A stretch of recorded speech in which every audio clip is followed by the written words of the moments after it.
Bienvenido chicos! It's Maria, and you know what? Welcome back. It has been so long since I've uploaded anything on this channel, but despite the chaos of just normal life, I am back again with another video. Back in February, I planned to take my motorbike and one massive backpack on a circuit around my home country. In just 6 days, I planned to visit my friends, my family, and I was also really excited about visiting places and cities in England which I've never been to before. Typically, I've always travelled abroad when I go on holiday, but this time around, for my birthday break, I wanted to explore what was already accessible to me right here in England. I know this video is long overdue. Stay tuned if you're still wanting to see how my winter motorbike road trip went. Day one of my road trip, I began the day at my parents' house with an early start and lots of cuddles. Leftover birthday cake and a large coffee could be considered a breakfast for champions. But then it was down to business. And by business, I mean layers and bike maintenance. Papa Hatcher helped me install a phone mount onto my motorbike, which actually was really difficult because there was little to no space in between my handlebars. I oiled my chain with lubricant that actually smelled like bananas, did my final checks, and then I was on the road. After 1 hour of being on the road, I had to take a break. A Greg's break, to be more specific. Day one was probably the day that I realised what I actually signed up for. Despite being wrapped up warm, the outdoor elements froze my joints. Each pit stop along my journey became necessary breaks, just so I could regain feeling in my fingers and my toes. 4 hours later, I reached my destination and I was welcomed with my sister's smile and a hot cup of tea. As a treat, she showed me around all her university buildings, which eventually led us into the town centre, which was bustling with students. We found a hidden pizzeria where we both sat down, had a glass of wine, and of course, ate pizza.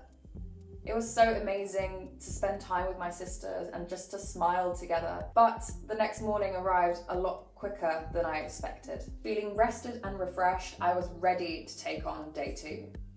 My sister and I went to extreme measures to ensure that my bike wasn't nicked during the night. We had the ingenious plan to box my motorbike in with wheelie bins. Come on, would you steal it? Top grade security right there. The next leg of my journey meant crossing through the north until I reached Manchester. And as I set off that morning, I was filled with this new sense of adventure. The sun was shining, and on the way, I passed a super grand entrance to this medieval castle.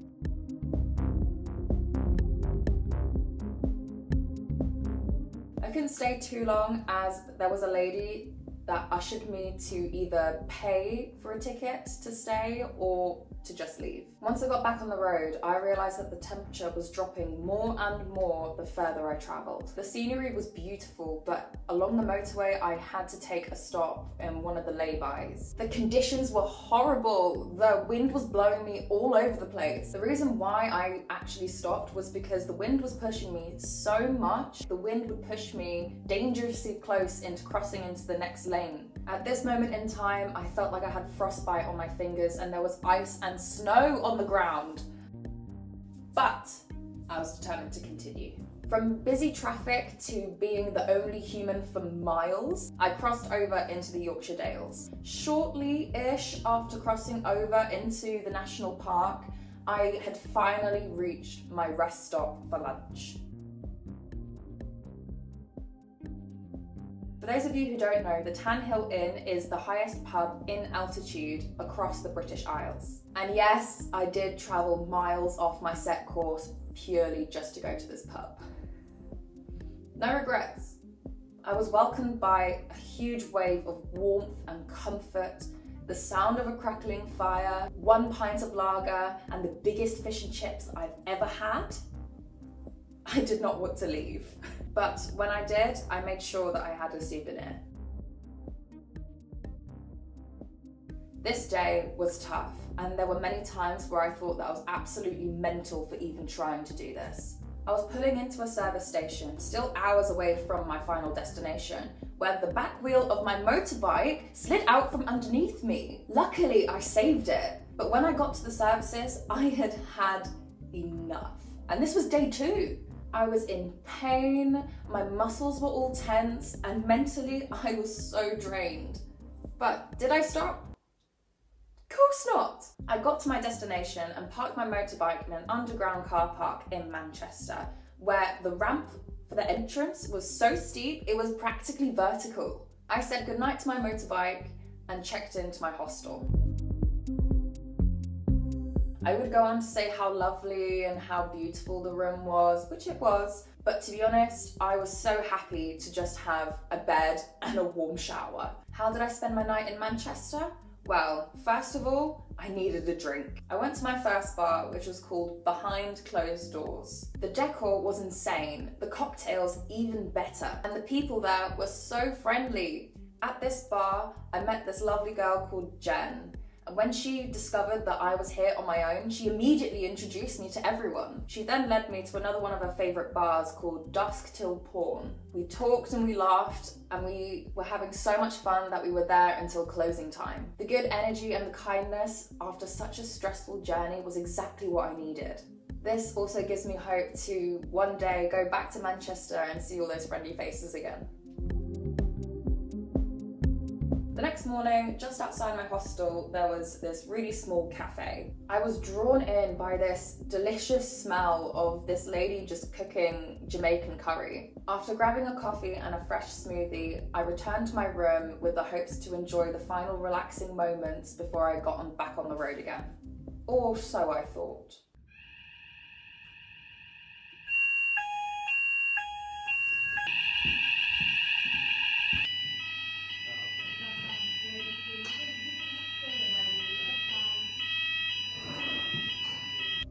After realising it was a false alarm, I grabbed all my stuff and set off on the road again. This next journey wasn't as bad. The only exciting thing about this journey was the increasing prices of petrol the further I went south. But I arrived in Bristol safely. Now, before anything, meet James. Him and I were apprentices together in the same tattoo studio before he moved to Bristol. It was just great, just being goofy with a friend after not seeing him for ages. James even organised a small tutorial on how to sneak alcohol into a club. I followed James into the local vodka revs, which, despite the venue being pretty cool, the club couldn't handle us. So we went to the pub instead. And like any civilised pub outing, we behaved, saw the wildlife, rearranged the furniture, and had a little giggle. It's fair to say that I really enjoyed my trip to Bristol. I believe we can all unanimously agree that the one thing from last year, which has been annoying but necessary, would be the taking of lateral flow tests. Because my next destination would be me visiting my grandpa in Brighton, I just wanted to make sure that I didn't have COVID before I saw him. In my rucksack, I had a pack of lateral flow tests, but like every test, it was the waiting that killed me. The result was negative, woohoo! And I went on my way. This trip was not only the shortest of all the trips that I did, but it was also the most enjoyable. A picturesque view traveling along the southern coast with warm weather and sunshine. I even saw other bike riders. There was one in particular that caught my attention, the way how he glided off a roundabout just throwing me as a peace sign. I thought that was the coolest thing ever. My visit to Brighton was a lot more personal than my trips to Manchester or Bristol, so for this part of my journey I didn't really take too many videos as I just wanted to spend time with my grandpa. But there's one thing that I will say. Rocking up to my grandpa's house on my motorbike was heading to my last destination on my road trip, London, was actually quite easy. I don't actually remember anything going wrong from the trip from Brighton to London. My final destination was definitely just to celebrate a job well done and for actually doing what I set out to do. I checked into this really quirky hostel called Kip. This one I will show off because the aesthetic is so me. Everything was black and white and it just looked super edgy. I was later joined by my boyfriend, who even drove down to London just to see me and to make sure that I was okay. We went to dinner and decided that we were going to go to Fabric. For those of you who don't know, Fabric is a nightclub in London. I've always wanted to go to this place. I was really excited to do this. Despite the pouring rain, we still went out and we had the most vigorous search ever. I'm sorry, I've never been touched by security guards like this, and they went through everything. They searched every nook and cranny to find something dodgy, but trust me, I'm not dodgy. During Fabric, honestly, I was just having a good time and didn't really take any videos. That and Fabric have a policy that they cover the cameras on your phone so you don't take any pictures while you're in there. I think mainly because there were strippers and like pole dancers, so it would kind of make sense. Next morning was obviously me just traveling home, and London actually isn't that far from where I live. There was one complication though. My poor motorbike had taken me all the way around the country. On the final 40 minutes of my journey, the digital display on my motorbike went completely blank.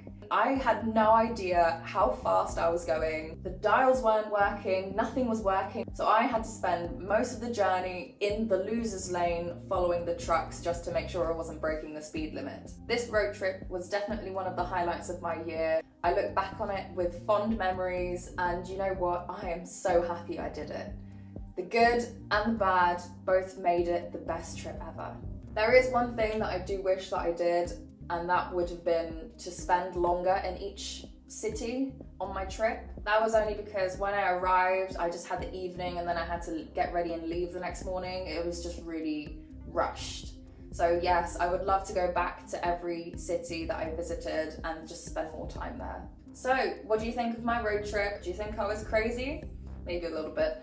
I also want to say thank you to all of you who have still followed my channel and have stuck with me. I'm sorry I haven't posted any content, but I promise I will get back into it. I have so much good news concerning my tattoo career, and I can't wait to tell you guys about it.